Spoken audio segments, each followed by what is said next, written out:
So you have an infusion and you're wondering, can I make it more potent? Maybe it's not hitting as hard as you like or whatever it may be. Let's break it down here. I want to start off with what I talk about often is there's a point of diminishing return. There's only so much that can be absorbed within the butter or coconut oil in this case. So be cognizant of that. So if you reinfuse, how much is actually going to be absorbed? That's why I always say take the time and get that proper ratio from the beginning.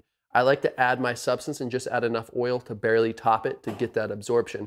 Even then, sometimes I'm wondering, is there excess THC that's not being absorbed in the molecules? And we'll use this infusion here as an example. This one is really potent. So I did a cup of oil here and a half ounce of flour. I think it was 24% potency.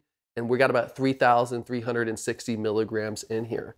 Now, if I were going to re-infuse this, I'm sure there could be some more that's absorbed in there, but it's not going to absorb everything. So in my mind, that's a point of diminishing return if we're losing on some of that kind of bioavailability or absorption, or I should say more. So it comes down to you. We can do more testing on this. I'm going to, use my potency tester to really dial this in and figure it out for you guys. But in general, I don't recommend re-infusing.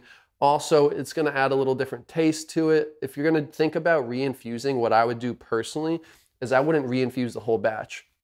I would make a separate infusion that's more potent, or even a tincture that you may have, and just add it to this to make it more potent. Don't stick the whole thing back through it. And I think that's an important way to think about it. And if I was going to re-infuse, I'd like to use something that's already like maybe a rosin puck that I have laying around, so I'm not using fresh flour or concentrate. So you're still getting that absorption, but you're kind of not breaking the bank there. This is a question I've gotten, not a lot, but I think it's interesting.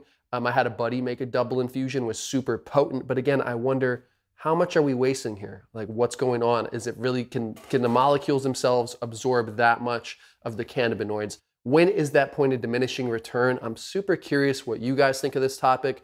Do you double infuse? And if so, why not just make it stronger off the bat, doing less, less oil and more flour or whatever you're using? So just food for thought, guys, or I should say edibles and infusions for thoughts. Thank you for chilling here. I'll see you guys on the next video.